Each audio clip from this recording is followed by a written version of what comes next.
Good morning, everybody. It is Thursday, January 11th. This is a special meeting of the Darien Board of Education's Curriculum Committee. Our next meeting is scheduled for February 8th.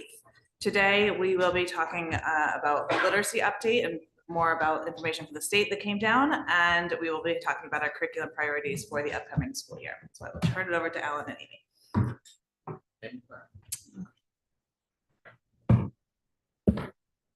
Good morning, everyone, and thank you, Sarah, for the introduction to our meeting. I'm really thrilled to have with me today our team of department chairs. This is the curriculum and instruction team that leads the work really of teaching and learning in the district and supports what happens in every classroom in coordination with the building administration and staff that we have across all of the departments represented here today.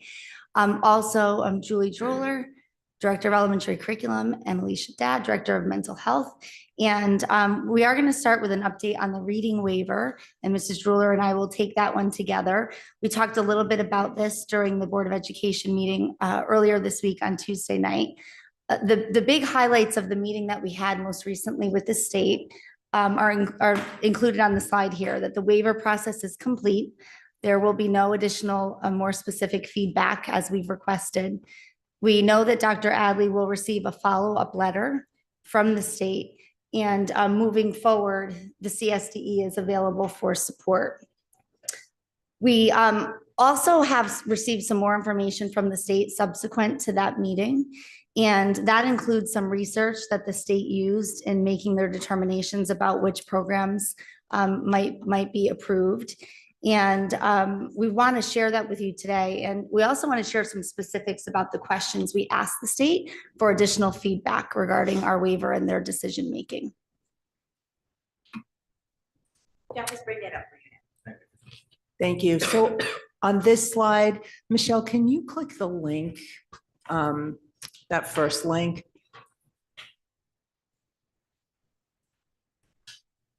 So these are the questions that we asked, and on page 1, those were just our general questions.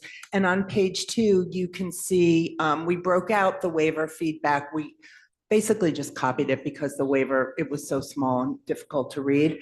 But those are our questions. And in some places, we said to the state, we strongly disagree. We provided evidence of a scope and sequence here, or we provided this, we have this. And they just basically told us that they're not going to look at this again. So we wanted you to see that. We also linked here, we asked them for research. That was one of our questions. What evidence is there of research on any of these programs? And they said that they had done they contracted with Hanover to provide some research. So we looked at this, and we just think it would be interesting for you to see the types of districts that they use. There are, I believe, are 4. They don't have research on all programs, but this is what they've received. And when you dig into it, you can see that these districts are mostly larger urban districts with many schools. It just appears that there was nothing in place prior to implementation of these programs. So just interesting data to look at. We really did, one of our primary questions was exactly that, about the research regarding the programs and how we can be assured that there would be a positive effect of implementing those in district. We also asked for clarification because while they said that the rubric was not meant to be a feedback tool, it was meant to be evaluative, there were some inaccuracies. For example, like the publication dates, excuse me, of the resources that we use were like 5 years off in some cases. So we were just a bit concerned about how we could be really sure that the waiver was read, carefully, and that there weren't any errors in the feedback that was given to us. But again, our next step, as they've outlined for us, is really that we, along with other districts who are, especially in a transitional waiver period, can have support from the state. They weren't really able to, or didn't anyway at the time, discuss with us what that support would be like. So we are going to be, of course, reaching back out to the state for more specifics on that. But during this particular meeting, that wasn't able to be discussed. So they also said that there would not be, the main purpose of this, again, was to get clarity between what we presented versus what the feedback and not really even necessarily to validate one thing or the other, although you've had that update this morning, but they did not provide that and would not provide that. Essentially, they will send one of their reading, I don't know if it's a specialist, whatever you want to, actually not quite sure of her credentials at this point, but a person to work with the district. They will not then say, okay, now your program at any particular point in the future is meeting their guidelines. They're not going to give you that. So this is a status in place and time. We will have someone who will work with us just to continue to work with our staff, our professional staff on this matter. This superintendents in surrounding areas, we have a meeting this afternoon, several of us. The next step, actually, it doesn't preclude, we said we would keep an open mind regardless, right? And we know we have work to do in certain areas anyway. So we're happy enough with that and we're going to continue that. But I'm also going to continue the line of question with the state. And the next step might be actually going to the State Department of Education at some point, probably as a group of superintendents or groups of boards or otherwise. So we'll see where that next step in the process is. But as far as they are concerned, they're finished with us unless they want someone to come down and just work with us on the materials that we're looking at and programs we're looking at. Thank you. I hear your frustration, both of your frustration and yours as well. And I think I share that. I mean, I think the intent of this legislation was great. I think the implementation of it has been less than stellar, and it's put us all in a little bit of a tricky spot. We certainly do have work to do in our literacy curriculum, but just hearing that they're not really open to more discussion is frustrating. We do have a legislative breakfast tomorrow. Is this a conversation that will be had then, do you think? This has come up on all the legislative breakfasts. So the answer to that one is yes. Yes. Okay. And I think there's been a couple of pieces in the local media from different districts in the past, week or so. We are not alone in this frustration. We linked a few. Sorry. We are not alone on this. And I think, yes, we have work to do, but the support from the state is less than ideal. So I'll open up to more comments or questions. Do we have a copy of this? Do we have a copy of the additional slides that you're showing right now? So we can look at the links? I didn't see that. Yes. No, because we didn't have this and we didn't meet with the state until late Monday afternoon. And so we received this information at that point. So this was after the packet was warned and the meeting was noticed. So we'll now be able to make this available. Okay, thank you. You're welcome. Yeah, it seems like there's kind of two key points here. One is like, how are we going to deal with this like rollout from the state that seems like it lacks a lot of transparency and they're not giving us much feedback. And then the second is what you alluded to, Sarah, in terms of like our actual situation with our reading and literacy and how we're going to deal with that. So I think on the state side, it sounds like Dr. Adley, you're doing like everything you can and elevating it seems like the best way to do it in terms of who you're dealing with. So however we can be supportive and helpful, we're here for you. Good. Thank you, sir. Thank you. Do you want anything? Are you good? No? Okay. If there's nothing further, we will move on to our second agenda item, curriculum priorities update for this next school year. Okay, thank you. Once again, so happy to have our curriculum and instruction team here. I think collectively, this is our absolute favorite thing to talk about in teaching and learning, curriculum and instruction, assessment and professional learning. And you'll continue to hear us talk about how all of those things are connected. Today, once again, we just want to demonstrate that everything we do in the area of curriculum is certainly related to the district priorities that are within what we're seeking to accomplish in the strategic plan, what is set out within our vision of the graduate, especially around that area goals 1 and 3. Curriculum writing and revision cycle is something that this board, I think we'll see as something new that this team has been working on since we were together, really mostly I would say September on, we began this work. And so we'll be able to talk with the board about why we think it's important to have a curriculum writing and revision cycle, although our curriculum continues to be responsive. That's how the curriculum has been written historically in the school district. We'll talk a little bit about the specifics of the ongoing work at the elementary and secondary level and just make sure that we connect back to the budgetary implications for fiscal year 25.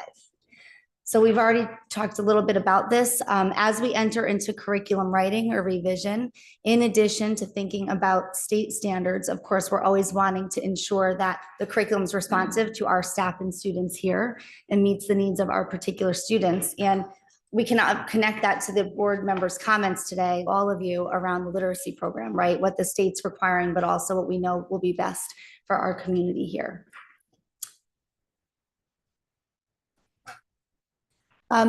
This slide just really indicates what I was speaking about a few minutes ago, about how curriculum cannot really be divorced or separated from instruction, assessment, or professional learning. Because when we establish or write or revise curriculum, we have to also be simultaneously thinking about instructional strategies or any necessary instructional shifts to ensure that the curriculum is implemented the way it's intended and that it has the greatest effect. So you'll see as we talk about the development of curriculum writing, some language that relates to not only the standards and the skills, like what the content of what the curriculum is, but some parts of the curriculum development that relate more to the implementation and also how we assess. And that is really around assessing for learning, how students are making progress toward learning targets, but also really assessing the effectiveness of the curriculum as we implement it. And certainly all of these things require ongoing professional learning and support, high quality resources, which again connects to the conversation we were just having about literacy. So some of this speaks to how we approach the work. It's really important.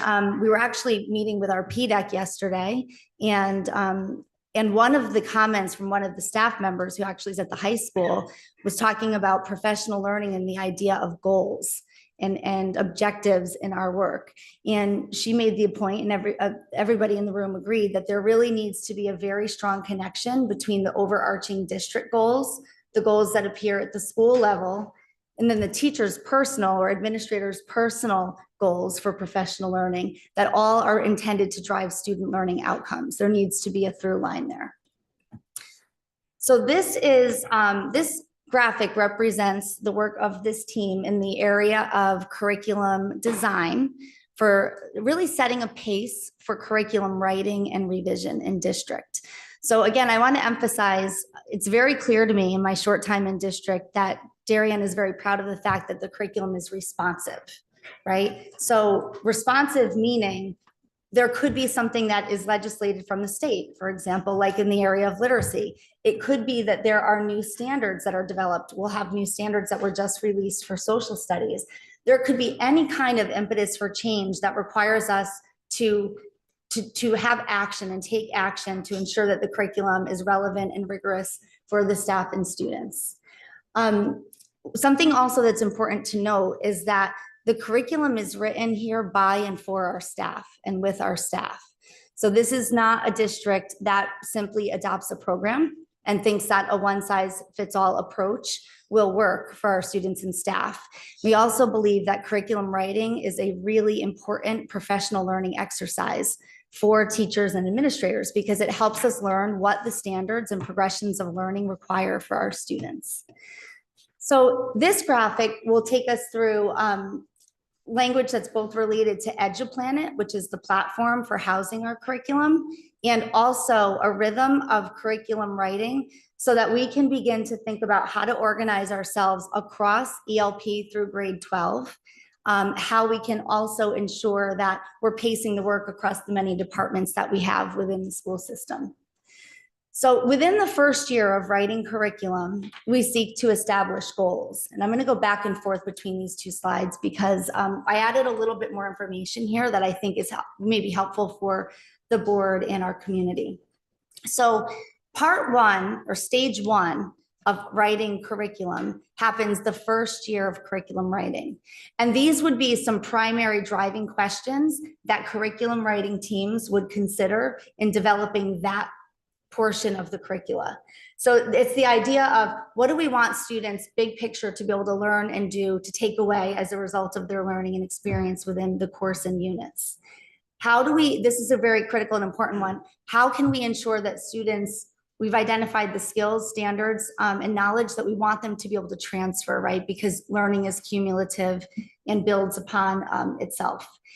this comes in the way of essential questions and also in alignment to the standards. As we enter into the second year of curriculum writing, by that point, we would have a curriculum unit map.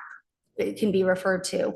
It's really like the clear standards, what the students know and must be able to do as a result of their learning or experience in a course. And that would be something that then would be published in EduPlanet, which is again, that curriculum platform that we use in district. As we go into the second year, that's when the curriculum is implemented. The curriculum is initially implemented, and we're also making determinations to clarify more concretely how we will assess for student learning. And we're providing more specific detail around the instructional strategies that will be used to support the unit. So some driving questions here in that phase of curriculum writing would be, for example, how will learners demonstrate their understanding and their ability to transfer knowledge and skills? And we want to make sure that we're providing multiple and varied opportunities for our students to demonstrate their learning, because we know that students represent their learning in a multitude of ways. Stage 3, and again, this is not concretely, it's not a clear start and stop for each of these years, but it's about the pace of the work. Stage 3 is when we would be in full implementation. And some key questions to drive the curriculum development during that phase would be, how do we ensure that there are assured experiences and more concrete lessons that will lead to the desired achievement for our students? How are units sequenced? We look at the scope and sequence, particular lesson plans, activities, and learning experiences, and check for understanding along the way. So that's the more of that progress monitoring. That's when, after that second year, the curriculum is in absolute full implementation. And you might ask, why do we not just go into full implementation immediately? There are a few reasons why. For one, the workforce of writing curriculum is our teaching staff, who are also primarily teaching our students full time. Most of our curriculum writing work happens in the summer, because if it were to happen during the school year, we would have a greater impact to the instructional day. And that would not necessarily be supportive of our outcomes. The other piece is, when we're talking about curriculum, and again, relating to instructional resources that might be used, we want to make sure that we vet resources before we make a district commitment across, for example, an entire grade or grade level. You can see that the curriculum revision cycle completes with years approximately 4 through 7, where we're continuously reflecting on the effectiveness of the curriculum, evaluating student and staff response, and responding to any adjustments that need to be made. So curriculum is not a static part of our work. It's very dynamic, it's ongoing, and needs constant attention and nurturing. And I'm hoping that you notice again that in the graphic, we've placed the Darien Public Schools vision of this, the graduate at the center of the work. And we've placed our teaching and learning principles, which we'll continue to speak with the board about, at the very center, which really speak to what we value in the way of instruction and professional learning. Okay, so at this point, we're going to take a deeper dive into the actual curriculum work that is happening right now, and where we're going next steps for each of the departments. And we'll start with elementary. Okay, so elementary, as you know, we're reviewing our literacy program to comply with the waiver feedback, as well as our own reflection about what is needed. Professional learning continues to be focused in K2 on the science of reading. In math, we are engaging in professional learning right now in high quality instruction and differentiation. We are working on building fact fluency through strategy instruction. And Vision of the Graduate is currently being embedded into our curriculum and professional learning goals, and unpacked in all of the school improvement plans. In terms of gifted education, as you know, we're developing new 8th grade inquiry units. We are working with a consultant who is helping us with that. We are embedding Vision of the Graduate competencies into our curriculum, professional learning and inquiry-based learning, and developing new problem-based learning opportunities with more choice and voice for our students. Do you want to take questions? I was just gonna Yeah. So I just have a quick question about the gifted education. Is there, the money is embedded in the budget for this? Yes. Okay. Just want to make sure I didn't pop into my head. Thank you. When you say that you're developing a new inquiry unit, what does that mean exactly? So- Understanding that you're developing it, but what's your idea? So we're looking, so our gifted curriculum is very content-based, and we're trying to get more of the student choice, student voice, where students are learning more to ask the questions. And they're driving the content and the research and how it's presented. How will that differ from Genius Hour? So it's more time, it's more research, it's more aligned to a theme. There are many similarities, but it's more in-depth. I guess the research piece. Problem-based because it's more ongoing. They have more time to spend on that. Any questions on? This is more of a bigger picture question. I think number one, this new graphic, the curriculum revision cycle is awesome. I think this is really great. So love that you put that together. It seems like, and you can see it on that graphic, vision of the graduates in the center. You can see it on the elementary teaching and learning, vision of the graduates already being incorporated. I know there's been a lot of questions. I've asked a lot of questions around the vision of the graduate and some concerns around how we've defined that. And in addition to that, there's some questions around the overall strategic plan from the board's perspective. So as we're moving down this path where, like, I don't know where we necessarily are within the revision cycle, are there going to be changes? Are we going to have an opportunity to revisit some of those before we start implementing them? How is that going to work? Just because I want to make sure that we're not getting too far down the path and then we have to go backwards, take 2 steps backwards before we take 1 step forwards as we're thinking about making changes to some of those plans. Thank you for go ahead. So if you're talking about the portrait of the graduate, or talking about the vision of the graduate, or the strategic plans, those are the 2 things I think. Currently, we're implementing those as we have described them and are currently describing them. The board quarterly, and also at the end of the year and the start of the year, evaluate the strategic plan. And that's the point of where, if any changes need to be made by the board, those are the opportunities to make those. So given the process is currently where we are and what we've been doing, we're implementing at the stage that we are now and what is reflected in that strategic plan.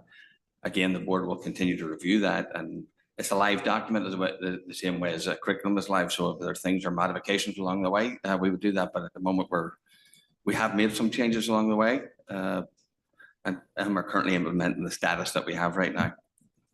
If I could just add, one of the things that this is really a structure, right, for curriculum writing. It provides a system for how we approach the work ELP through grade 12.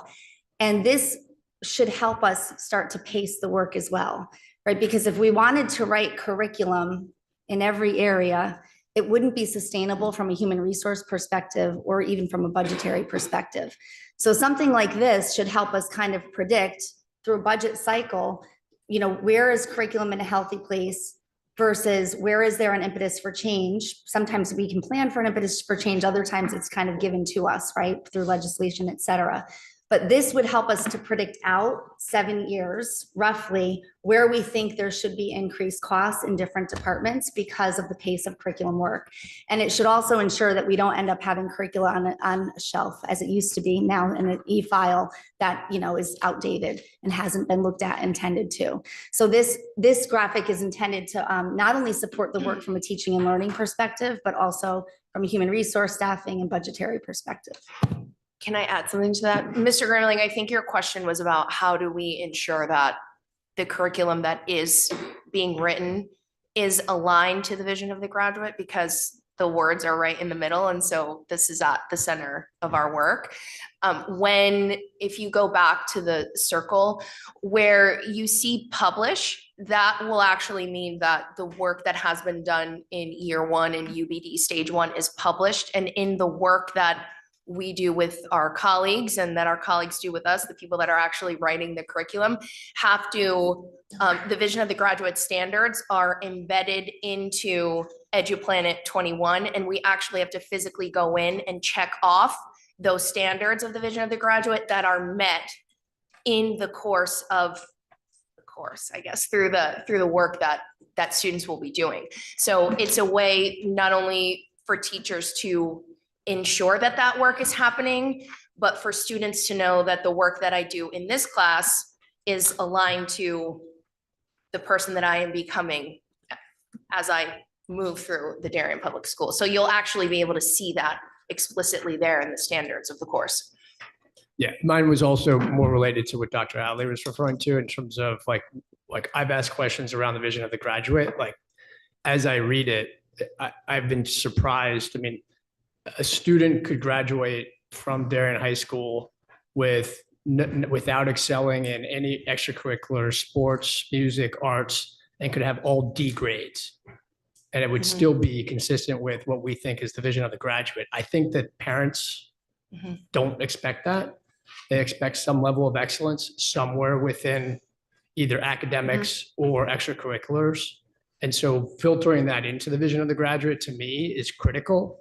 And so before we're going and implementing this, making those changes, and it sounds like there's a cadence to that, making those changes is critical, because otherwise we're delivering expectations to students and telling them this is the goalpost and then it's going to move. The only thing I would say to that is that one of the overarching, I think it says it in here, one of our overarching core values that permeates expectations, delivery of curriculum, how we behave, performance for students is excellence. So that has been defined, and it is one of our core documents around excellence in this particular district, and that permeates everything. Actually, you can nearly have that's why we entered in core values right at the start of it and strategic plan, because they're the primary documents and that guide the work. And thank you for the question. And you can see here, Mr. Gramley, what you would see at the end of stage 1. So when the curriculum map is completed, this is what would become public and published for the community. So if we just, Michelle, if you can help us just slowly scroll through this, you would see the great level of detail, including the standards, any previous learning experiences that students should have had, the transfer goals, and then down here you can see vision of the graduate. So we're making sure that there is alignment to the core values of the district and also the elements of the vision of the graduate. And in the strategic plan, beyond the vision of the graduate indicators are really much more concrete, specific details about what those should look like at the grade levels. I just want to make a comment about excellence, is that we have to be careful that one person's excellence is not this other person's excellence. So we just have to, we can't have 1,400 excellent athletes. We can't have 1,400 excellent history students. Everybody has their own path. And I think the vision of graduate supports that. We want the children coming out of here to be the best versions of who they could be. Can I just, one comment? I mean, it looks like the vision of the graduate generally seems to be something you would accomplish through the instructional techniques of the learning in order to how to apply it in terms of your communication and empathy and collaboration, those kinds of things. I agree with Greg's point, because the excellence, so if you look at the core values, that's one of 7 pieces. Yeah. And the weight of how you value that, and in my mind, excellence gets to the core, what we are teaching, the content of the curriculum.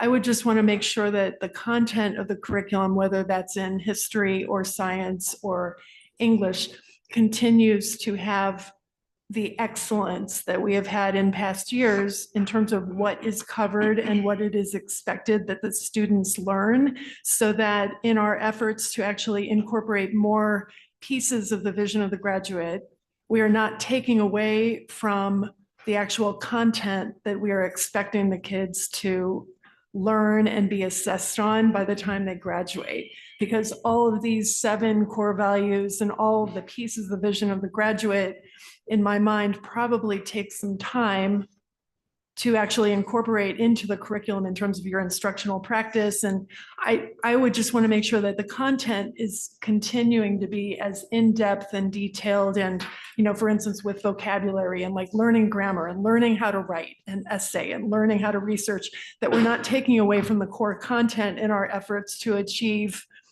diversity and wellness and all of the different pieces of our core values. And I don't know at what stage during this curriculum writing, is there any kind of an update, for instance, to the Board of Ed about, here's what we changed in these kind of courses, just so we could even have an opportunity to kind of think about that before it actually gets published. And I don't know, since I'm new in this environment, how or when that would occur, if there's even an opportunity for some kind of a discussion on that. So I would say that there is a lot of discussion, especially through this as a primary vehicle for when there might be curricular changes. For example, as we move forward with the literacy piece, right, we're talking about it the whole way through as we have information from the state and then how we'll implement here. Also, the department chairs provide regular updates to the Board of Education. The board would have information when new courses are put up for consideration. And the comment about the excellence with regard to standards, the standards are really clearly established in each of the curricular areas. And they're by grade level, and below the standards are really clear indicators of student really progressions. That's how they're labeled. And so our staff knows not only their standards for the courses and units and levels they teach, but what should come before and after, because we also need to be able to differentiate. I think part of this is Sarah's point. We can't just only teach to one point, right, in a class and a group of students. We need to differentiate and help all students rise and achieve in different areas. Are you done? No, yeah, good. Can we just go back to the slide with the circle where you started? So it is. So I like how you have the stages of EduPlanet in here. And I actually think this could be a really helpful graphic to maybe build out where we are across the district. I don't know if is that where you're going? Okay, great. I think that's a really tangible way to answer some of these questions and to just have like a quick snapshot. So thank you for that. You're welcome. And I'm sure, I invite my team at any point during their comments to speak to that.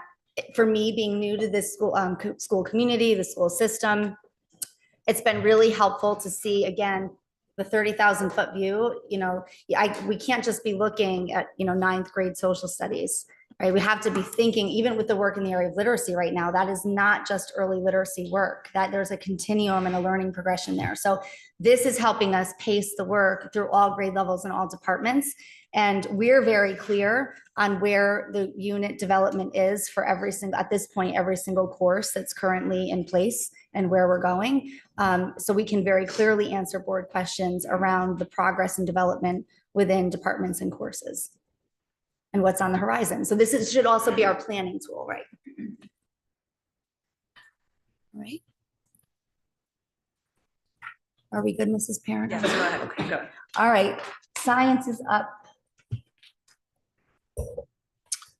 Good morning, and thank you for taking the time out today. My name is Christian Dockham. I'm the science department chair for the middle and high school. Really, the setup that you've had leads perfectly into the conversation that I'd like to have with our science curriculum and where we've been and where we're going. So as you can see on the slide, I really have put these courses in our science department into 3 bins. The established goals, which really is focused on establishing goals based on an impetus for change. And for our science department, that impetus for change was the next generation science standards that were adopted by the state of Connecticut in 2016. And really those were a wholesale change in what the state of Connecticut and really nationally educators and science educators felt were most important for a high school student to walk out of in terms of science skills, science content, and the science practices that scientists take part in. Our established goals courses have yet to go through that crosswalk and go through a change in those established goals. As you can see, one of those is a new proposal. So the anatomy and physiology is brand new. So that's really being built from the ground up based on those next generation science standards and the performance expectations that align with that content. The shift as you go and create those goals for each of those courses sort of would shift those courses into the curriculum, continued curriculum development bin. And the reason that they're not broken out into the other stages right now is because these courses have been worked on for the past anywhere from 4 to 6 years and are in varying stages. And it just got to be too complicated to really list out each one of those courses and where they stand right now. But I can assure you, as Dr. Fettigan has mentioned, we have that all mapped out in the background, and I'd be happy in a science presentation to sort of walk you through that background information. But really, it varies from, for example, our AP Environmental Science course has those goals established for the first semester units and are ready to put in EduPlanet, to our Science 8, which has 4 out of the 7 units completely finished in an EduPlanet, and then 3 of the remaining 3 units have the established goals based on the next generation science standards. So those are going to be continued priorities to continue moving each of those courses through that curriculum design process to ensure that we are being thoughtful and making sure that we have a designed curriculum and in place curriculum for each of those. So the one course that we have been able to get through that sort of first 3 years and is being implemented right now fully is our Biology 400 course. And then we'll take that course and this summer start to look at the teachers' reflections and the teachers' evaluation of the work that they've done and start to make any revisions and respond to what they experienced in the classroom.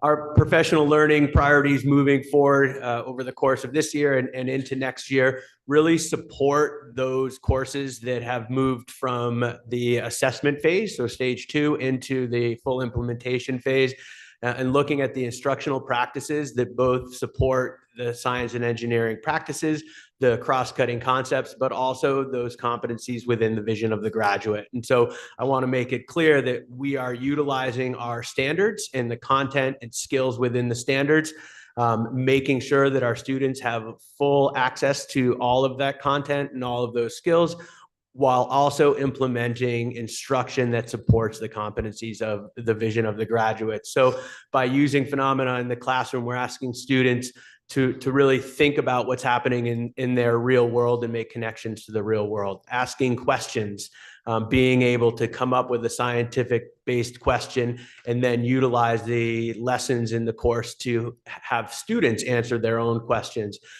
Thinking about integrating feedback, so collaborating with each other and having the teacher collaborate with students in terms of providing feedback on their learning so that they can continue to build both the skills and the content expertise in each of their courses. And then collaborative thinking and consensus making is really sort of creating explanations from what they have experienced and utilizing those explanations to think about diverse perspectives and think about the experience of their peers in relationship to what they're learning in the classroom. So these practices and these PD, this professional learning opportunities, really focused on not only the content and the skills, but also developing the students that are able to have those conversations and utilize their diverse perspectives to bring in and better what's happening in the class. As also Dr. Fettigan mentioned, we're talking about vertical alignment across our department and really focusing on those science and engineering practices. So as we have classes that are shifting in sort of some of the content and some of the skills, that we know in 7th grade what our 6th graders were able to accomplish, and that in 8th grade we have an understanding of what their 7th grade classes are going to provide them in terms of skill building, so that we can have a more fluid understanding, especially as we continue to develop our units in our courses over the course of time. And then one of the main pieces that we've been working on this year is really creating assessments that align to those vision of the graduate competencies, so we can start having more substantive conversations with our students about how those competencies, how empathy relates to scientific discourse, how integrity relates to developing and creating investigations, and really sort of integrating those into our daily instruction and coming up with authentic ways in which we can assess student growth towards meeting those competencies. So those are really the priorities in our department 612 moving forward, and we'll continue to work towards meeting those over the next 12 to 18 months. Thank you, Christian. Your comment about vertical alignment got me thinking about the elementary science, and how, can you talk about that interplay? Because that's not mentioned in here. And what are both in science and social studies, what are your goals for the upcoming year, and how do you interplay with each of those department chairs? If I can just touch a little bit on that, and then Julie can add any thoughts she has. Our science curriculum in the elementary school was developed and is quite the same that it has been for the past 6 to 7 years. And so there's certainly some work that needs to be done in terms of supporting that and moving that forward. I think from the state perspective, there is soon, if not already, a model curriculum that is going to be announced or provided to districts. And I think that from a K-6 or K-8 perspective, we may want to take a look at that and see what that model curriculum and how we can help make some strides in vertical alignment so that we have a better, more cohesive 6-8 program that will lead to what we're doing in the high school. So I don't know if Julie has anything to add, but that's certainly something that's on my radar and that's in my mind. Thank you. Yes, and it's the same with social studies as well. You know, I work closely with Keith and Kristen on particularly in those two areas because they have so much more expertise. And right now, our priority at elementary has been literacy and math. Right. Yeah. But we know that those need a little. Yeah, I just want to make sure that that doesn't get Yeah. I know you wouldn't overlook, but that gets the attention that you need so that, okay. Greg, you had your hand. Yeah, just two questions. One is, you mentioned that you're doing some work in terms of incorporating some of the visions of the graduate, like empathy and integrity, into your coursework and curriculum. Like, how, within the revision cycle, there's assess for learning. How are you planning on assessing the students for those items? Yeah, that's a great question. And that's where our expertise of our teachers comes into play, and their ideas have really sort of snowballed that effort in terms of, if I can give you an example. So in our 9th grade biology classes this year, our teachers have really focused on empathy. And one of the ways in which they're doing that is using productive discourse in the classroom, which is essentially like integrating talk strategies into their classrooms so that in pairs, small groups, and whole class, the students have an understanding of what scientific discourse looks like and what scientific discourse should sound like. So in doing that, really focusing on giving students an opportunity to reflect on that process and then reflect on their experience. So a question might be, were my ideas integrated into my group's thinking during today's class? And then looking at that as a whole class and saying, here we have a group or a class that 85% of us feel like our ideas are being heard within the group.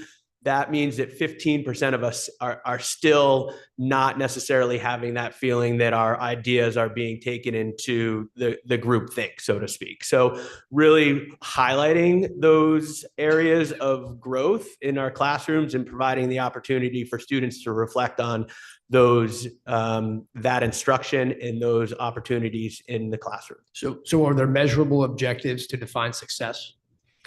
So we're looking for growth right now. And so this is the first year that we're going through. So if we have student feedback that says, 20 out of the 24 students in the class felt like their ideas were heard. We still need to do work in the classroom to provide that safe space and provide that opportunity for kids to be more comfortable with integrating their ideas, listening to the ideas of others, and then utilizing those ideas to come up with the group consensus. So we don't have a benchmark, so to speak, right now. That's something certainly we would like to work on moving forward. But right now, our teachers are looking at growth in terms of the feeling of inclusivity and the feelings that those ideas are being taken into account in the classroom. Okay, I think that we need to have, we talked about this, there needs to be some kind of measurable objective to that. Otherwise, it seems like how else are you, like, what is the actual goal? What's the end goal? What are you trying to get to? So in this case, our end goal would be to have classroom discussions that are more civil and that are giving our students the opportunity to learn from each other and taking in the ideas of all students into their group work or into the consensus building that's taking place in the classroom, and understanding that we all, no matter where our backgrounds are or how strong we are in science, we all come in with ideas that are going to support the learning within our classrooms. And so that may not be something that's tangibly measured in a number, but it is measured in student reflection, and it is measured in how the students are feeling about their experience within the classroom. Okay, if we are expending teacher time and resources on something that is seemingly highly subjective, that seems like a very hard thing for me to understand in terms of these student discourse and productive talk moves, and these are all research-based scientific instructional practices that would be part of our classroom or should be part of our classrooms anyway. We're just giving students an opportunity to reflect on these experiences in relationship to our competencies of the vision of the graduate. So we're not expending significant amount of extra time with this instruction. These are all research-based instructional practices that support our students' growth and understanding, and not only science classrooms, but I think you'll hear similar things within my colleagues as they talk about the instructional practices that are found within their own content areas. Some of those examples that Christian gave are how would kind of make more visible student thinking and how students are understanding the content, right? So there's no sacrifice to the content or skills, but sometimes how students express their learning would come out through some of those tenets of the vision of the graduate. And some of those skills and attributes are also things that certainly would be expected for students in their post-secondary world success, right? Whether that's college and career, whether that's volunteerism, whatever they pursue when they leave Darien Public Schools, students need to be effective communicators. It's not just the standards and that they know, the knowledge that they have and the skills that they have. They have to be able to be effective communicators. They have to be problem solvers. They have to show creativity and innovation in their thinking. So that's some of those tenets are expressed through student thinking and student learning. Yeah, I'm just trying to match that up with a science course. It seems like those are. Yeah. We might, I think we'll have other examples throughout too and other content areas. You do have a point, Mr. Grambling, right? And however, they are infused, but just another couple of wee things. This is the NEASC accreditation for accrediting high schools. You have to have visions of the graduate, and you have to have those qualities articulated. However, one of the recommendations to our high school as we develop the vision of the graduate is now to develop metrics to assess the vision of the graduate. And when they come back to work with the school, they'll be looking at ways, and the school is actually looking at ways of actually putting together metrics for those. I can think of a primary example, knowing someone who's currently in medical school. I think nobody would argue that there are concrete pieces of knowledge. There is a definite skill, right, and what the course of study would prescribe. But there are other courses that would speak to empathy through, for example, patient contact, right, and how you deliver challenging messages when working with a patient and family. So I know that's part of a curricula for that part of the scientific field that you can see just a progression even through post-secondary world. Yeah, So I was similar just like ideas. sort of surprised. So when we look at the page 6 to 12 science and we see established goals, and I basically like all the different sections are just lists of different classes, which I understand are part of the curriculum. But I would have thought like some of the goals would have been more specific. Like, for example, and I don't know how you measure it, but AP Physics. A goal would be, today we're at 25% of the AP Physics classes get 5s on their AP exam. We want that 25% to get to 30 or 35 to show some progress and show that we're actually doing a better job of educating the kids in the curriculum that's actually part of the class. Instead, we're talking about vision of the graduate, incorporating that versus actually improving. And that goes to everything, right? This is just an example, but that was kind of surprising to me. I think the goals that they're talking about here are the goals within the courses of what do we want the students to learn and come out of the course with, not necessarily goals of the school as a whole or the department as a So whole. I would say the same thing then, right? So the goal of AP Physics is to master AP Physics. What I heard was the goal of AP Physics is to gain empathy and integrity. That, I think we want, well, I think it's a discussion for an ongoing discussion, to be honest with you. Because we can have continual dialogue about it, because I don't think they're mutually exclusive in some cases. So if I can just respond, if we talk about AP Physics, the goals of AP Physics are laid out by the College Board. So as we establish those goals within the curriculum revision cycle, those goals are established by the College Board, and those would be the goals of our students going through an AP Physics course. Now, that's not to say that those competencies are not going to be highlighted within the context of that course, but for a course like AP Physics that is highly content centered, those are going to be the priority goals of the course. And we're going to be weaving those competencies within the context of those content and skill goals. That's certainly the same with all of our science curriculum, but I would be remiss if we didn't highlight the importance of creating good human beings and giving students that essential background to understand what's going on in the world and how to use that content and how to use those skills to be successful humans moving forward. Because I think we all know that not every single kid in our biology 300 course is going to grow up to be a molecular biologist, but they do need to understand some of the basic concepts and be able to utilize those in a way in which to better, hopefully, use those to better themselves and to better the world around them as they move out of Darien High School and into post-secondary education and into the real world. So I take your point. We don't have a unit called, empathy in our biology 300 class. We don't talk about empathy every single day in our biology 300 class, but we do highlight those skills so that our students can become better communicators and have a better understanding of the world around them and the thoughts and ideas of their peers. And the content learning goals are actually laid out within unit plans. College Board gives them to us for AP courses. But of course, we also look at the student success rate on multiple measures. AP is a prime example. And we look to see strands where there are trends where students have done well. And we also use that information to make adjustments to the curricula. Right. So it's about student outcomes, but it's also about the system that we're providing for children in which to learn.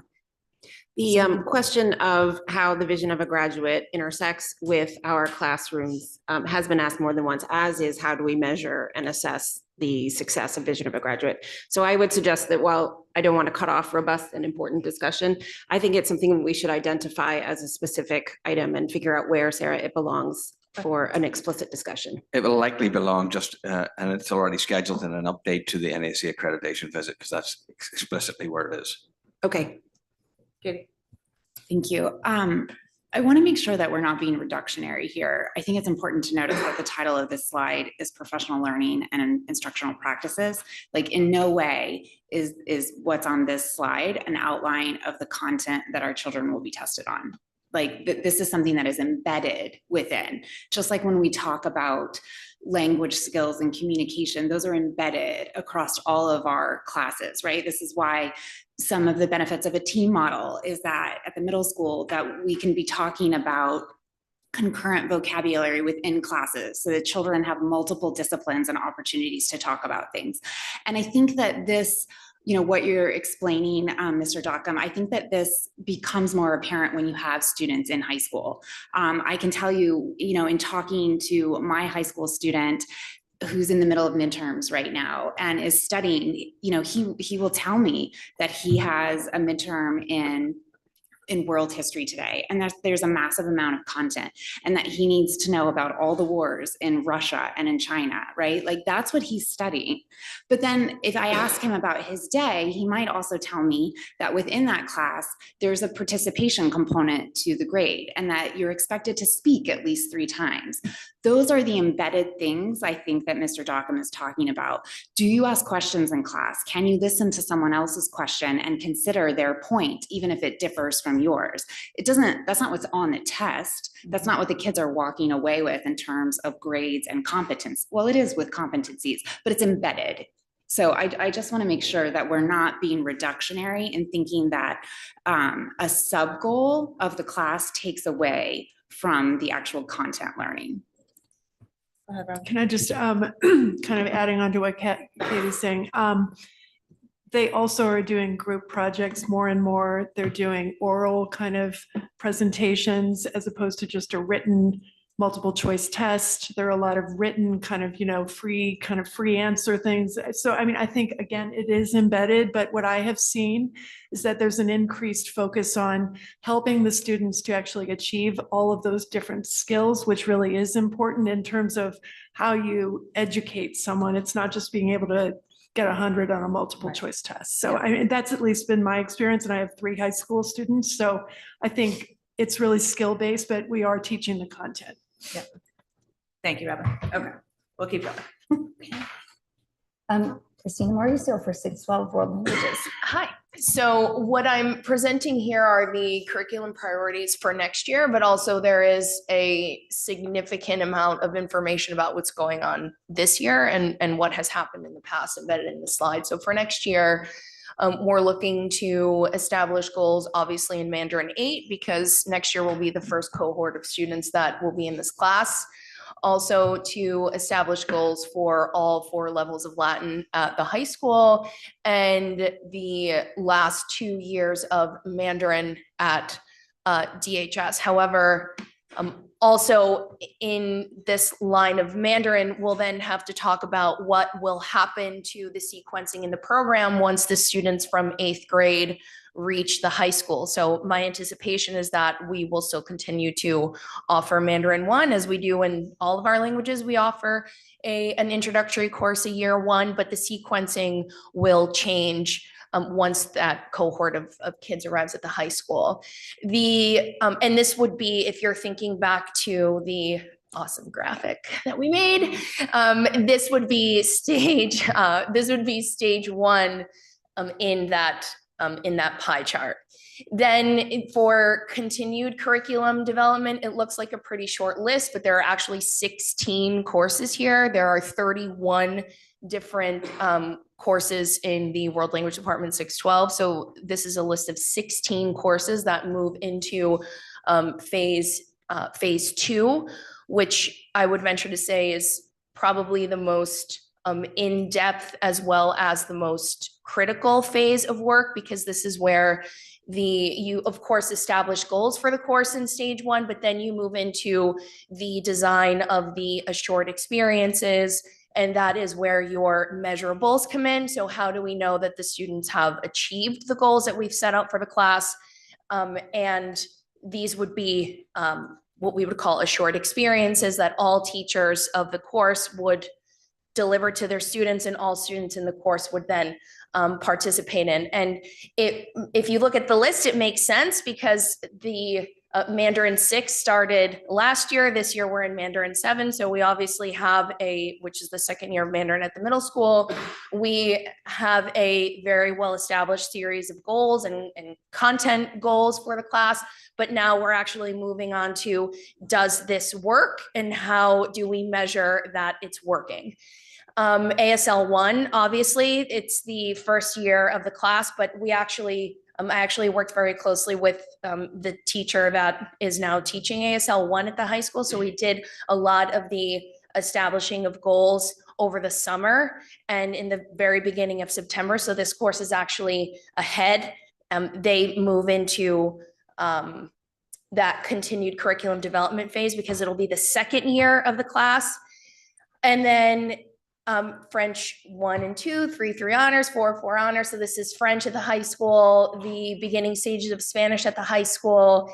And those courses move into phase 2 because that's what I'm working on right now with my colleagues. And then the Spanish 5-6 film and the 5-6 arts and culture.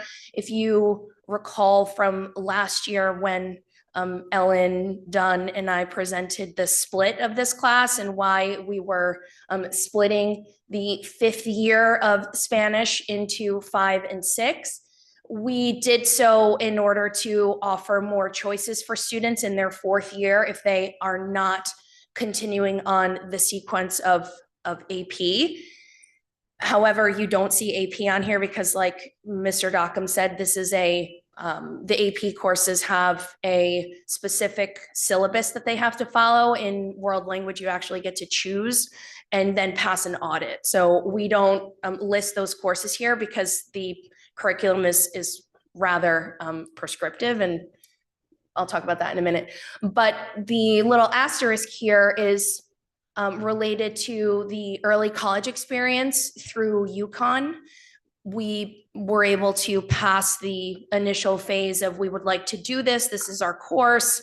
Would you accept us if we were to offer this course at our high school? And they said yes, so that our students will actually be able to earn 6 college credits if they complete this class. This is one of the changes that we are presenting as a result of the new courses that will hopefully, if they pass, be offered at the high school next year. And I'll talk about that in a minute. So that's why there's a little asterisk there, because this course already exists, but it is part of the UConn early college experience.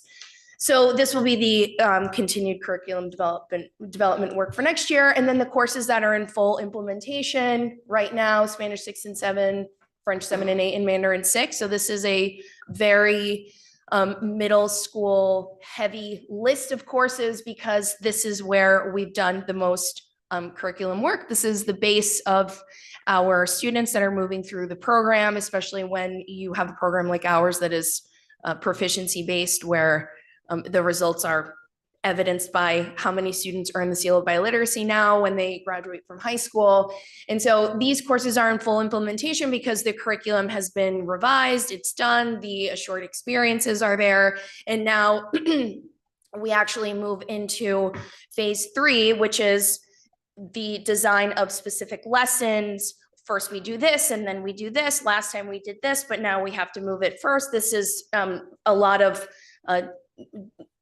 teacher voice is very important here. Phase 3, especially phase 2 as well, but these classes are in full swing. Most of them have passed a peer review, which is also part of the understanding by design process, where if you have one person that's writing curriculum with the department chair, how do you make sure that everyone is knows what's going on and that they know what they have to teach once they actually are in front of the kids?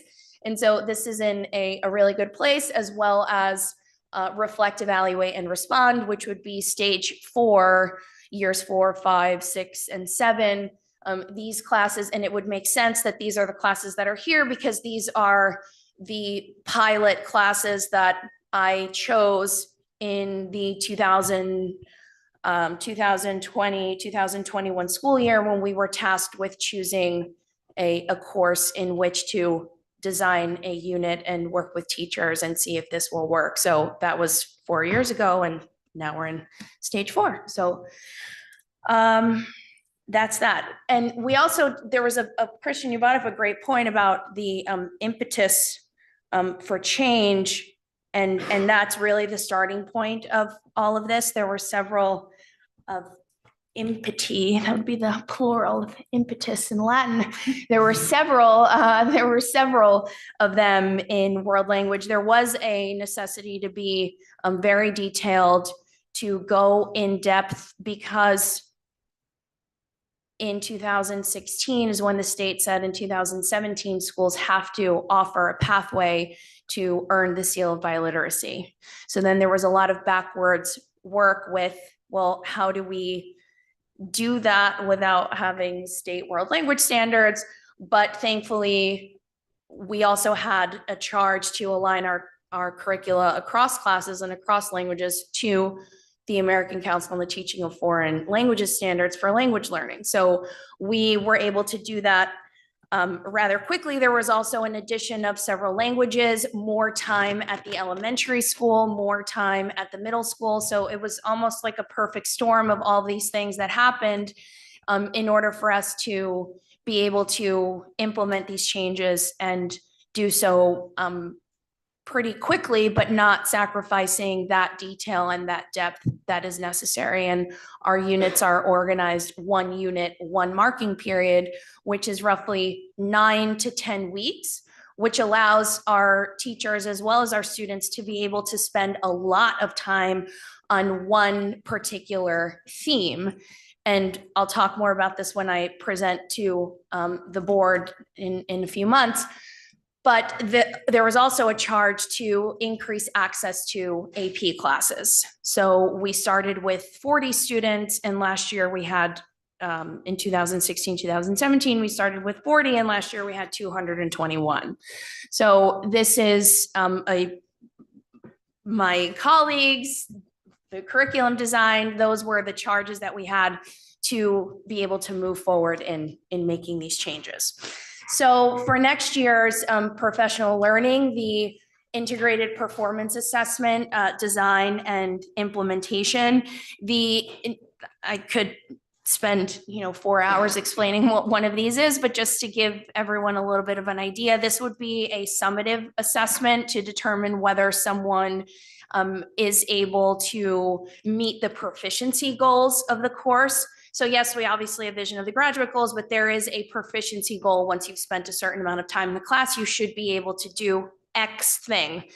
The integrated performance assessment is a way to measure that. It's a summative task. I don't want to call it a test because it's not really a test that has a right or wrong answer, but it is a measure of what a student is able to do in a certain mode of communication. And then also provides the teacher with a lot of information about how do I support my student in the areas in which they are not meeting those proficiency goals. And there are rubrics. And again, I could spend 4 hours here talking about this because these are amazing, but that's just a little bit about that. And there is also a need to do this because our seal of biliteracy numbers are very high. They are among the highest in the state. There's almost half of our seniors last year earned the seal of biliteracy at graduation. And so it's for us, it's also about how do we get more students earning the seal of biliteracy, because yes, we have very high AP participation and very high AP numbers, but the seal of biliteracy is a designation that goes on your transcript. You get a certificate. It's a thing that you can take to every college and university to say, I actually did this in high school, whether the university accepts AP scores or not. And so for us, it's how do we look at our proficiency assessment data and target those areas so that more students achieve the seal once they arrive in high school. Next year, there's also the adoption of the state of Connecticut new world language standards. The group that is tasked with making them and writing them, I am one of those people, is charged with releasing these for the 2024-2025 school year. And we're hopeful that we are hopeful that we are able to move a little bit faster than social studies, no offense, but I'm very happy to hear that you finally have your long-awaited set of standards. But the adoption of these state standards will then influence the way curriculum looks and the way it is written. We also have instructional rounds at MMS and DHS. So this will be year 2 of, hopefully, year 2 of PDEX work, but in our department, it'll be year 4 because we've been doing this for the past 3 years. And it's actually, my colleagues say that it's among the best professional development that they've had because they're actually in classes. It's, they get to see each other and see the kids and make sure that their teaching practices are aligned to each other. And also increased collaboration with UConn on the Spanish 5-6 culture through the arts class. And because this will be the second year that our colleagues are certified to be able to teach the course, they will then have to go back to UConn and be retrained. We have to make sure that the course as revised is accepted again. It's just what UConn does for all the ECE courses. They have to move through a 2-year cycle of, yes, let's make sure you're doing what you told us you were going to do. And that's just part of compliance with their process, but also fidelity to what we've told our students as well as the community that we're going to teach in this class. And also earning credit, which will be a lot of work on behalf of the teacher that's in front of the students to and the department chair to make sure that parents know what they have to do in order to earn credit in the class. They'll be in college, but in high school. So it's a dual enrollment. It'll be a dual enrollment class. And last, but certainly not least, the addition of an additional ASL class. So there'll be ASL 2. This is one of the courses that is presented as one of the new courses. And if accepted, it will actually move into one of the offerings at the high school for next year. Excuse me, we have a lot of kids in ASL 1, and almost all of them want to move in ASL 2 into ASL 2 if they're not graduating. We have a lot of interest for students that are coming in, and a lot of kids who are very advanced in our other world language offerings who want to take this course as a second, as an elective, as a second language, which is great, and we want to be able to offer that to them. And Mandarin 8, and of course, understanding those implications for the Mandarin program, which is also growing. So we've been talking about less tangible ways to measure success and achievement. The seal of biliteracy is an absolutely tangible number that we can look at.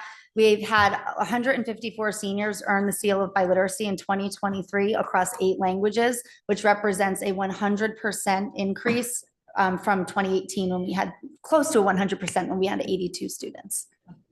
Thank you. Significant growth in that. Thank you, Christina. Questions about language? Just cognizant of time. It's already 9:15. Can I, Yeah. just one question, just without the world language chair position, who will be doing the work? And for instance, with setting the goals for the languages, doing the EduPlanet summer work, and then with the new courses for the sequence with ASL and Mandarin kind of continuing into the high school, who will be developing that curriculum?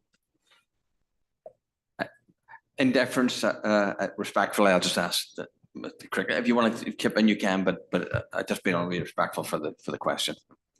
So at this point in the budget process, we have planned for that, and primarily the supervisory piece of that would be the building administration and me. And of course, we've heard throughout the morning how important teacher voice is in that work. So teachers primarily write curriculum, and obviously there's important to have administrative oversight.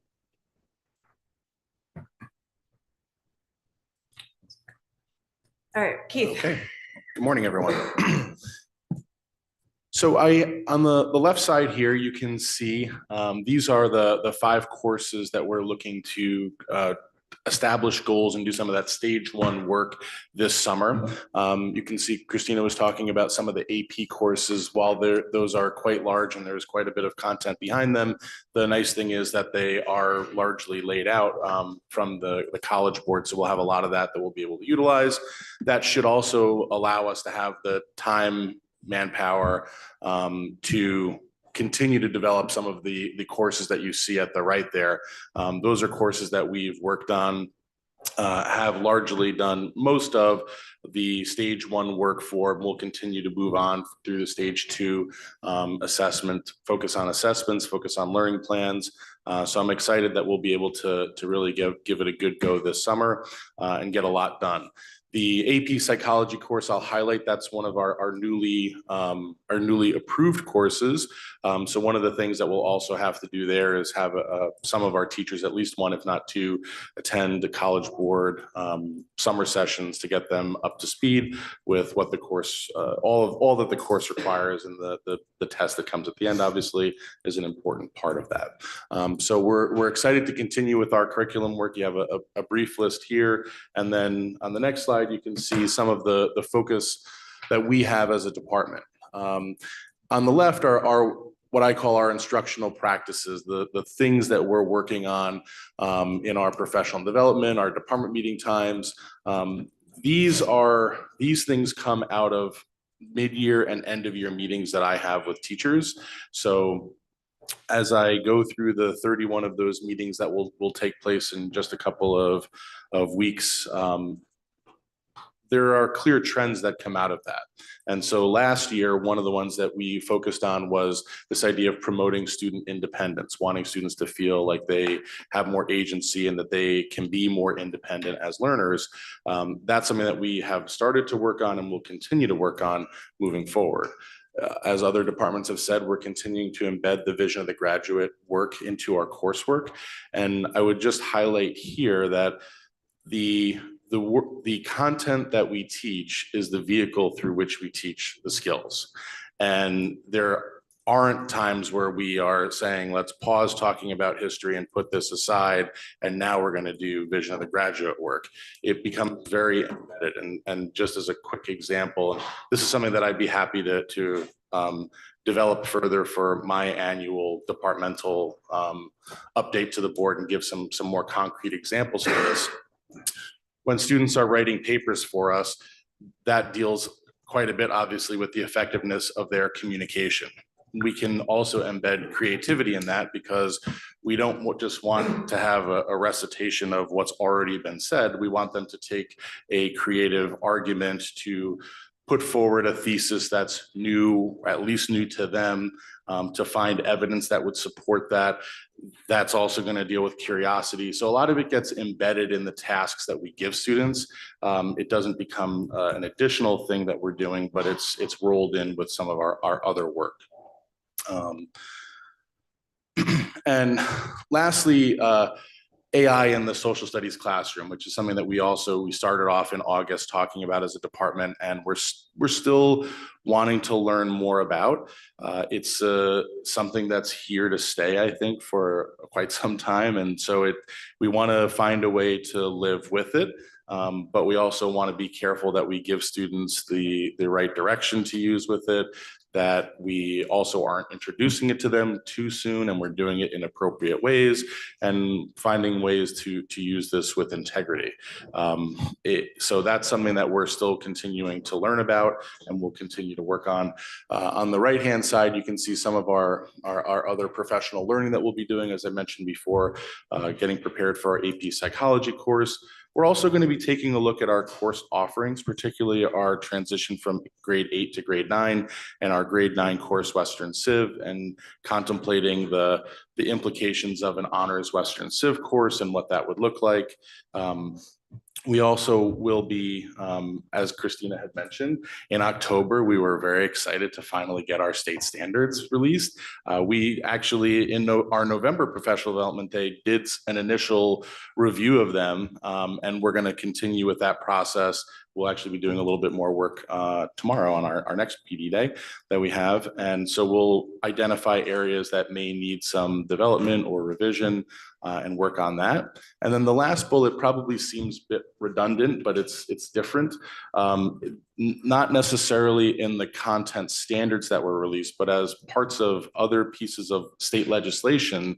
The topics that I listed here are topics that the state is requiring be somewhere in a student's social studies coursework. So when these get released, the state has accompanying that, typically they will organize or run professional development experiences and give teachers access to resources that may be useful for that. So that's something, those are kind of 1 to 2 years out, most of them.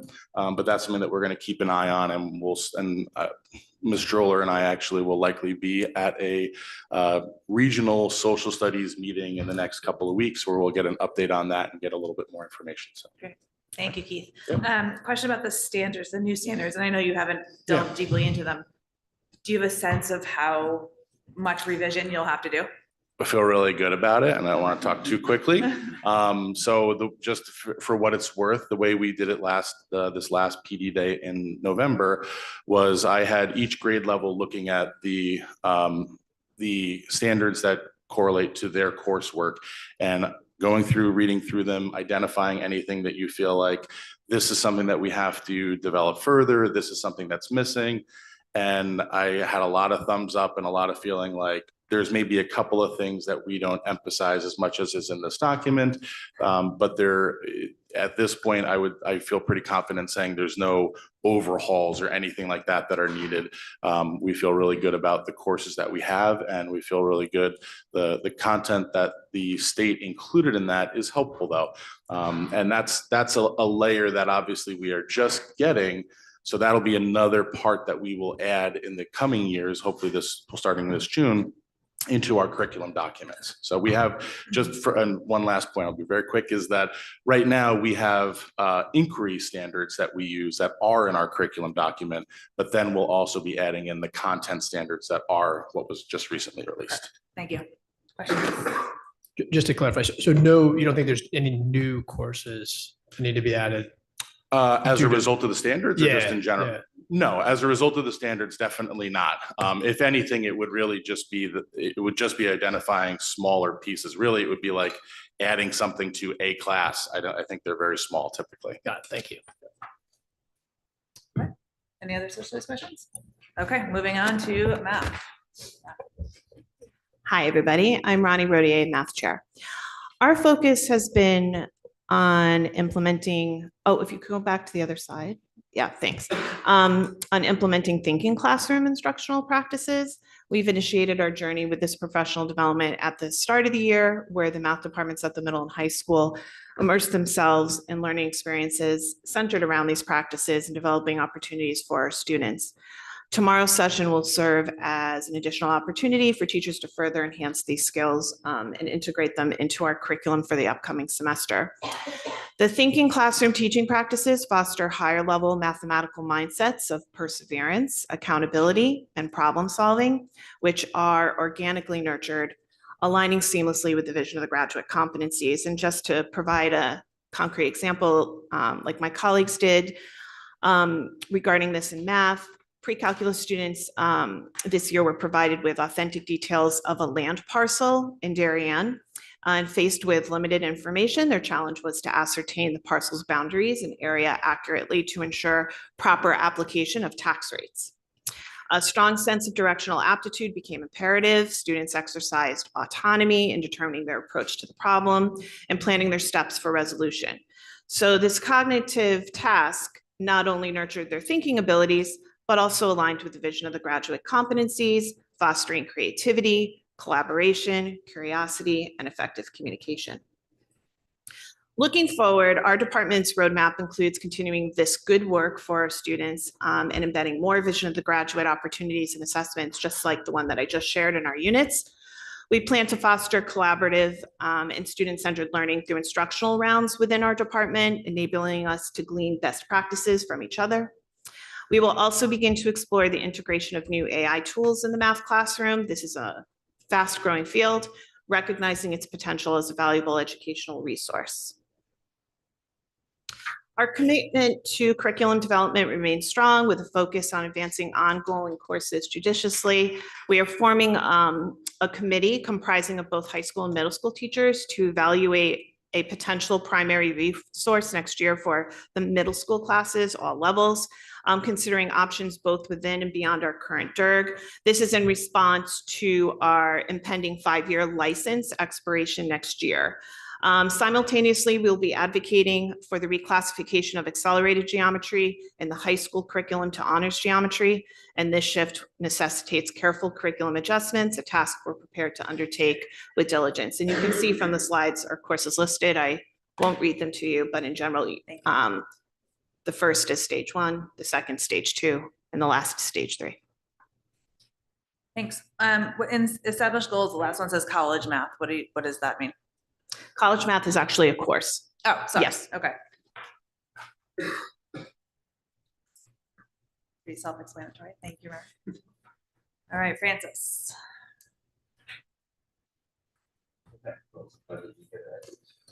Pleasure to be here today. I'm Francis Janosko, the department chair for English.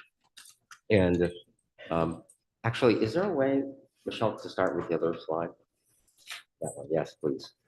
Well, you've heard my colleagues talk about the different stages that we have been going through with curriculum development, and the same holds for English. If you look at stage 1 and established goals, those courses represent courses for which there is written curriculum, but we are looking at, the basic components of what we're going to be translating our courses into EduPlanet. We're having conversations about what our students need to know, what they need to understand, essential questions, essentially looking at this as an opportunity to bring teachers together and really heavily revise some of our work. We don't want to just copy this into EduPlanet. This is a chance for us to really do some thinking about those courses. If you look at stage 2, those courses represent finished work that we have done over the past 2 years. Those are in EduPlanet right now. They are not published. Nothing is published in EduPlanet right now, but if it was, you would see those courses there. Our teachers have done some great work there. And if you look at the top right column, you'll see a list of courses that we designated as targets for the spring. We are going to take a crack at revising those courses and implementing those into EduPlanet as well. A couple things I also want to highlight here. Most of you are familiar with our newly approved courses. You can see at the bottom left, Imaginative and Experimental Literature is one of our semester literature thematic-based courses that was recently approved. We're going to be adding it to our other choices that our seniors get at the 300 level. We're excited to add that to a very robust series of courses that kids can choose from for our seniors. So we're looking forward to doing that work in the summer. And then theatrical storytelling, you'll remember, is an interdisciplinary course that we are working on with Colleen Thompson and teachers in the music department and some of our theater focused English teachers as well. So we're looking forward to kind of dreaming that up in the summer based upon the proposal that we put forward. The other thing is, before we keep going, you see looking ahead, it's not, well, it is curriculum per se. I just want to call some attention to a lot of the thinking that we've been doing this year, and certainly things that you've heard me talk about in my updates over the past few years in terms of the 8-9 transition, specifically the discussion about our 8th grade advanced class and our 9th grade accelerated class. You will be hearing an update on that later this spring. We're excited about that. And then something else that I've talked about a little bit with you in some of my updates is trying to build the same kind of choices that we have for our seniors, that the seniors really enjoy and our teachers really enjoy, into our junior level American Lit courses. So we have a couple ideas. I've touched upon them in some of my updates, but you can expect to hear more about that going forward. And before I talk specifically about professional learning, I was sort of biting my tongue earlier when we were talking about vision of the graduate. And I want to just make a point that I think is useful. Some of the 6 competencies are more accessible, I would say, to some of the different disciplines. And I think it's important to think about, it's incumbent upon the students that they demonstrate their understanding and their growth in these areas as when they graduate. So they're going to have opportunities K through 12 to develop projects that allow them to speak to these competencies. So it's not like we're throwing everything out and making everything about vision of the graduate. But when we look at them from an English perspective, something like empathy, we just see that as a really in-depth character study. And if we have kids think about characters, so if they're reading The Great Gatsby and they want to do a character study on Nick Carraway, and they're exploring his internal thinking, they're exploring his behaviors, his decision-making, all of that demonstrates empathy. And I think there's something in every course, I would think in science, the scientific method lends itself to curiosity. I mean, we all have something that I think our kids can really thrive and target these competencies in. And I think that it's less important for them to have all 6 represented in every discipline along the way, but have opportunities along the way in all of their courses to demonstrate it at some point, right? And so I think that is, we're all trying our best to imbue our courses and our assessments and our learning practices and teaching practices with the vision of the graduate. But I want to just say that we are absolutely not throwing out standards. We're absolutely not throwing out anything that we value. It's something that we're looking for opportunities to bring it in. And it's sort of like we already do a lot of them anyway. And it's kind of like pulling them together. Okay. So for professional learning under instructional practices, these are some practices that I'm leading with my teachers in department meetings and PLCs and segments of district-wide PD sessions. The first one, flexible grouping strategies. This is a very important component of differentiated learning. And so our teachers have encountered sessions on differentiating and creating flexible groupings based on readiness, based on interest, based on learner profile, which are the 3 major ways that we create flexible groupings in all of our classes, but that really lend themselves to the ELA class. So we continue to work on that. Academic vocabulary, we have put an emphasis on vocabulary this year, especially at the middle school level, but we're going to be doing it at all levels. And academic vocabulary is super important because,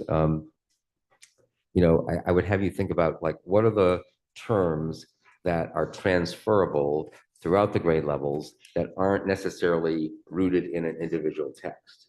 So, and this is actually provides some pretty interesting conversations for our teachers, because sometimes when a teacher asks a student to analyze a component of a text in a piece of writing, they mean a little something different than what another teacher might at another grade level. So this is an opportunity through vocabulary and academic vocabulary to establish what exactly we mean as teachers with some of these terms, but also to focus on words that are going to be useful for kids throughout all of their education and not just a given novel, let's say. Instructional rounds, I am going to partner with my teachers and try to find a way to create some mini instructional rounds opportunities to reflect on what we're doing as a district-wide initiative. I'm very, there's been a lot of discussion about overloading teachers, and I'm very aware of that, and I'm very sensitive to that. And this is not meant to add another thing to their plate that is not necessary. But I think that as a district, this is going to be something that we focus on. I think it's important.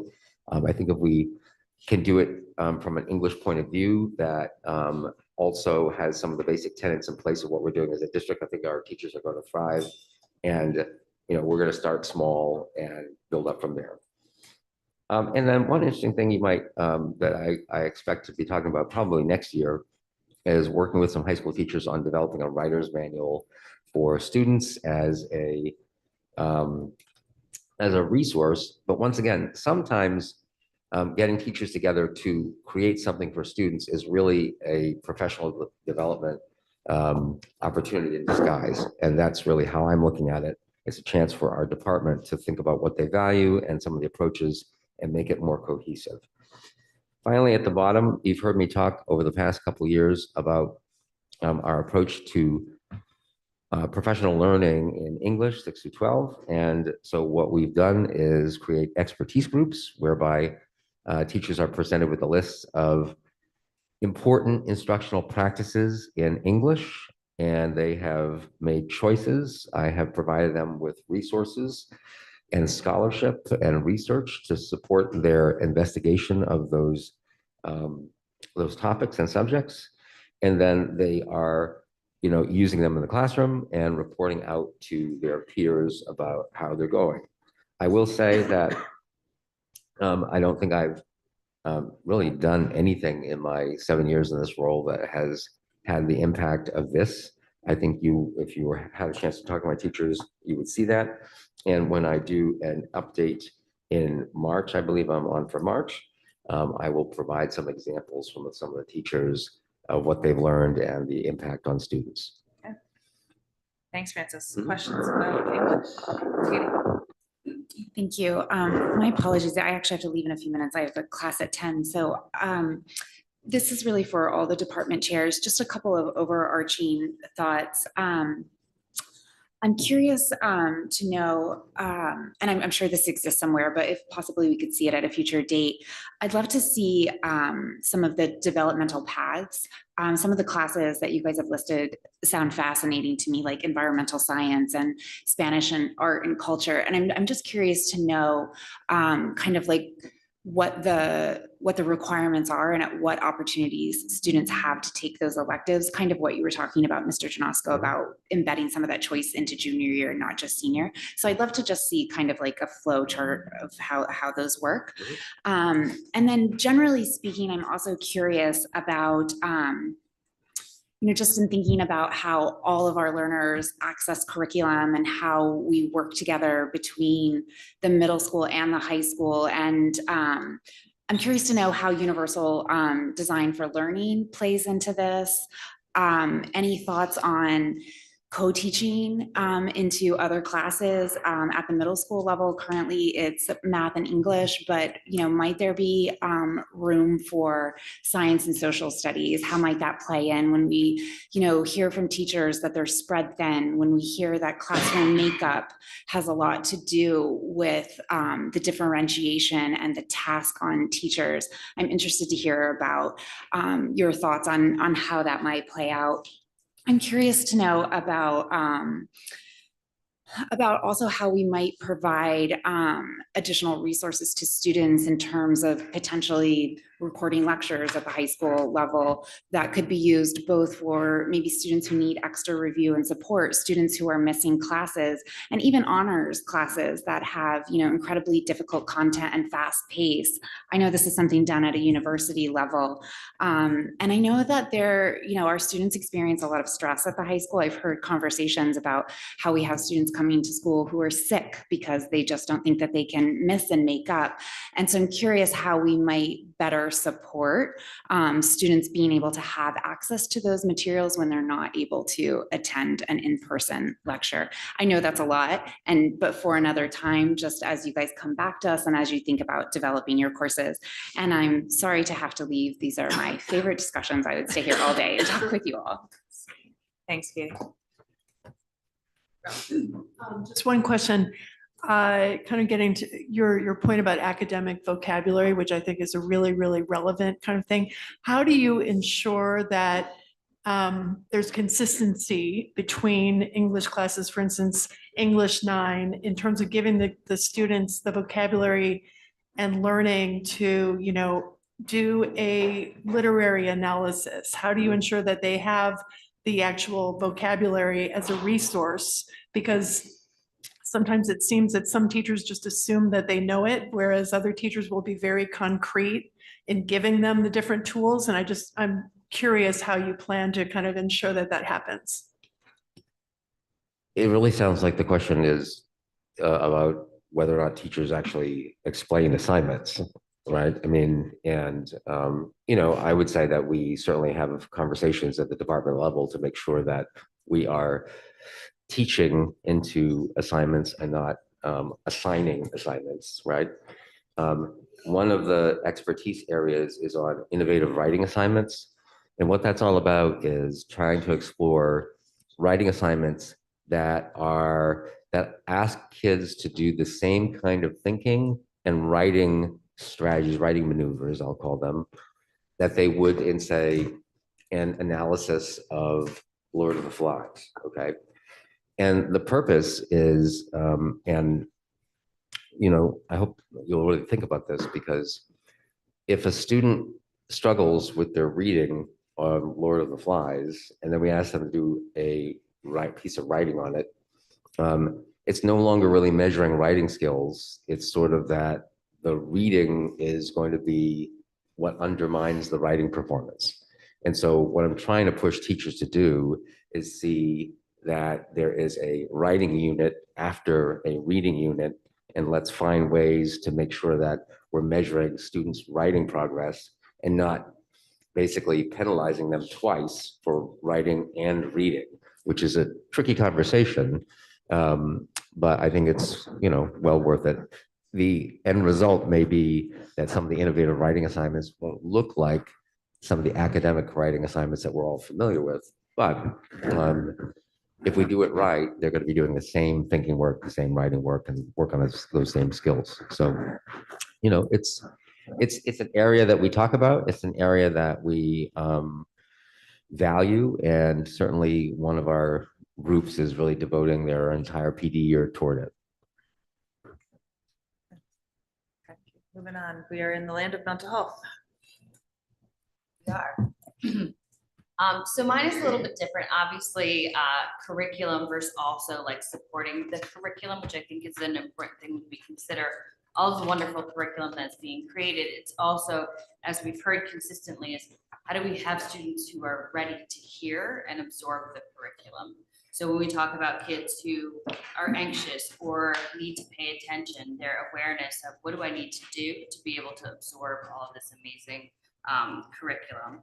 On top of it all, just being well-adjusted, well-balanced participants in our society. So when we think about mental health priorities for this year, I know you've heard me talk about school climate, which school climate for this year, at the beginning of March, we're hoping to release the school climate survey that you've heard about, which will be a brief survey to parents, staff, students regarding core components of school climate that include connectedness, because we know that's fundamental to learning, safety, to make sure that students feel like they are in a safe place to express different thoughts, different perspectives, and also the environment. Is the environment conducive to learning?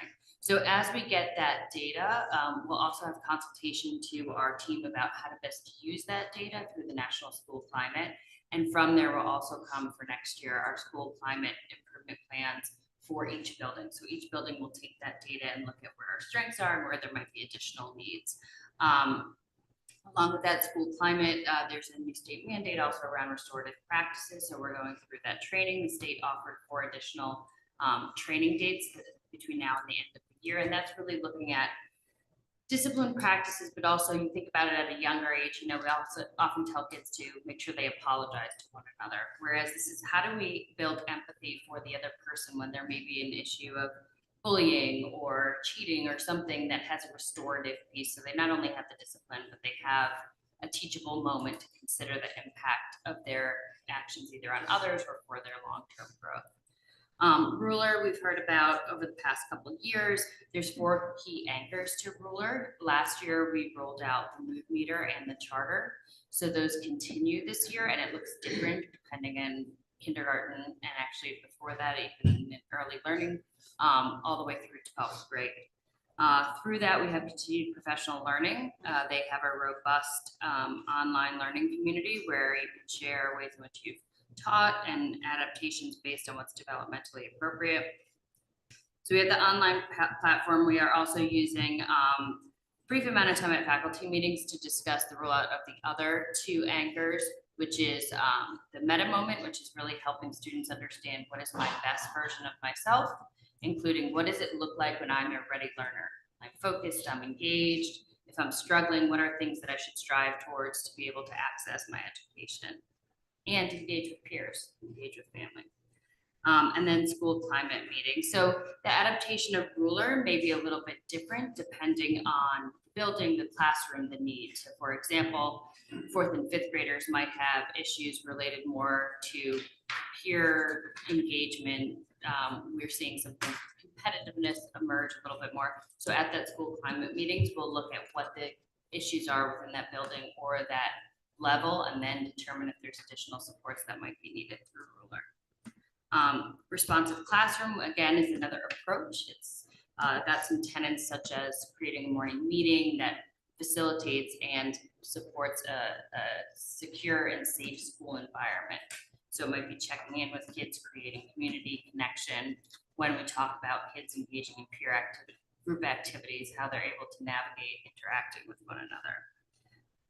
Ongoing, and this is more for our psychologists, social workers, counselors, ongoing supervision and consultation for our mental health staff needs on DBT and other CBT related issues. This is as we talk about things like MTSS. It's an opportunity for our mental health staff to come together and brainstorm, discuss challenges, whether that's at a group level or at an individual level. I'm happy to say too, we have within there, we have some of our staff that are going through an advanced training, some that are intermediate, some that just finished an initial 4 days, so that we're also building the capacity of our own mental health staff to provide meaningful consultation to our teachers and our support staff as we see an increase in student. Implementation work, I know I had mentioned this in my presentation to the board, aggregating district-wide data, including caseload interventions, current assessments that are being done, informal, we've used both qualitative and quantitative, regarding MTSS or SRVIB. I think that's been a large conversation, and having it centralized in in one area that can be accessed regularly is important. And I know we've talked about doing some of that summer work and bringing together a small group of psychologists, social workers, and other mental health individuals. As others have mentioned, articulating more explicitly alignment of things like our DESA, our universal screening, Ruler, DBT with vision of the graduate. There is a lot of alignment for sure, and just articulating that a little bit more explicitly. Continue the parent workshops. Those are, I think, been helpful in terms of getting, when we talk about different types of data, getting kind of informal focus groups about what are some of the needs that individuals are seeing within their family. It also helps gather what kids are actually bringing home with regards to some of the social emotional learning and Ruler. And then consultation to teacher teams for additional student behavioral supports and teacher wellness. So I've been having more requests now that people know that I'm in the district for, here's what we're seeing in our grade level. Can you please come and provide more immediate professional development related to this issue in our grade? Can you come and can we speak about a student with some additional strategies? So that's becoming more frequent, and I think is of help to have some more time to just provide that consultation and professional development. Thank you, Dr. Dodd. I know that we talked a little bit about the restorative practices the other night and adding that into our agenda about with the new legislation on bullying, and just want to keep that top of mind, that that's something that the whole board would like to talk about. And maybe we wrap it into when we have the results of the school climate survey, and just thinking about how that could be presented to the whole board. I don't think I have anything else. Robin. What is DBT? So DBT, it's a long name, it's dialectical behavioral strategies. So basically that's the idea of we teach students, and actually it's also relevant to the teachers and adults, a wide range of strategies relating to if they have interpersonal conflict, how to both validate someone and have constructive disagreement. So that might be one example. It's also around mindfulness. There's a lot of research to show that when our kids are sitting in class, if they're worried about who I'm going to sit next to at lunch, or if they're worried about my test next period, it actually inhibits their ability to learn new information. So there's very specific strategies on mindfulness. So it's interpersonal effectiveness, it's around mindfulness. It's also about tolerating the stress. I think we help kids understand that while it might be uncomfortable to feel a certain level of anxiety taking a test, it's adaptive. And how do you get through that?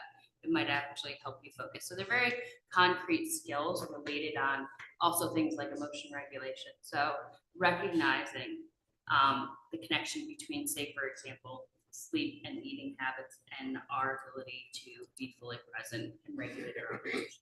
So pulling an all-nighter might feel effective in the moment, and it makes us more vulnerable to things like anxiety or stress or depression. So those are some of the specific skills that are integrated either in small groups, and that's what a lot of our psychologists, social workers. Great.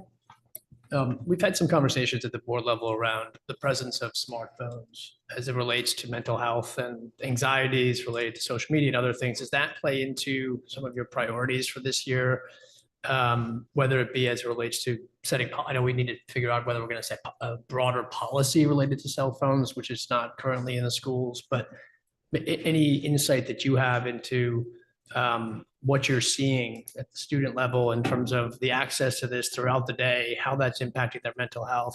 Is it an impact? And that will be helpful for us as a board to make determinations and probably practically as well in terms of deciding what that policy should look like. Yes, I think it is impacting. I think there's a lot of components to it, but I will say even in some of my parent workshops, I start by doing this kind of anonymous survey about what are some of the challenges that parents are struggling with. And almost everyone I've done so far, social media and technology has been one of the top, if not the top issues. I think we also have to be mindful that kids are getting access to social media at a younger age that's then spilling over to their ability to then attend in class, have effective playground interactions because it's connected to them. So I definitely think that that's an area where we're seeing increased referral and need for. So it is certainly, I think, that informal data gathering through those parent workshops reinforces that. I think we'll see that for school time. Thank you. Colleen. I want to be mindful, there's another meeting in here at 10 o'clock. That's right. So I'm going to keep this brief. So I inherited a well-developed music curriculum from when I took over this position 3 years ago. So I wanted to just highlight that. That's not always the case in the Performing Arts Department. As we're prioritizing our curriculum work, we're really starting with areas that we think as a department were less developed than others. And one of those was our grade 6 through 8 music explorations curriculum, which we have basically completely redeveloped. We're seeing the benefits of that and how students are more successfully participating in the class, learning to enjoy music as a result of the class, and also in the number of students who then go on to participate in music electives at DHS. So now that we have that exemplar revised curriculum, we're moving on to revise other areas of the curriculum using the same principles. So our curriculum focus work for coming up, what we're kind of really diving into would be our grade 3 general music scope and sequence. We've already, we've been doing kind of from the bottom up. K through 2 are now revised and very well developed. And while we have a full curriculum for all courses, we're really doing this revised scope and sequence work, and grade 3 is our priority next year. We're going to focus on elementary band and strings curriculum revision, and then development for new high school courses. And as we look at our professional learning, we're going to be training our staff on the new theater technology. And this will go throughout the Performing Arts Department. So making sure that our digital art teachers have access to the video wall, and making sure that our theater teachers understand how to operate the new sounds and light technology. We'll be training all of our teachers, especially ensemble teachers, on curriculum and unit development. And we'll be implementing the recommendations from our upcoming tri-state visit. These are our 3 essential questions, and the board, the parent community, and the student community will have some opportunities to participate in that.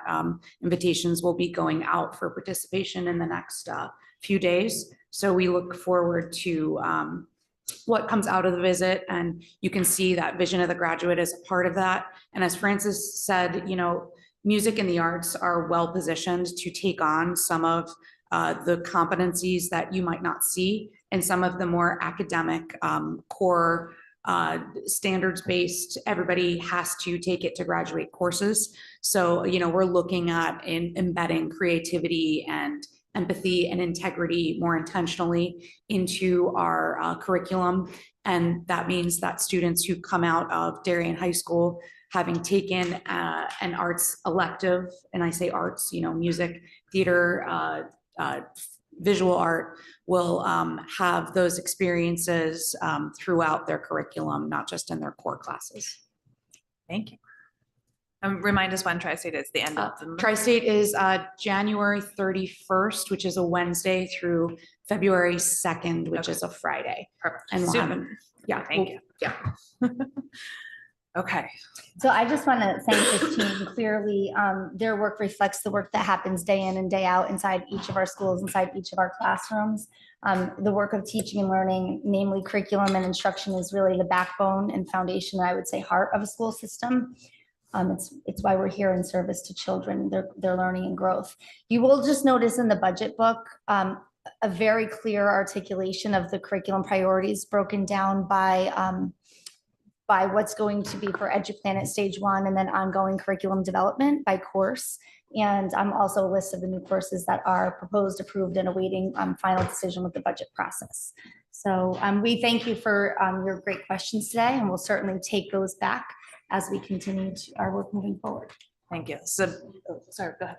I just wanted to ask about art because there was not a slide about art curriculum or priorities. I just wanted to ask who and how that would be working going forward.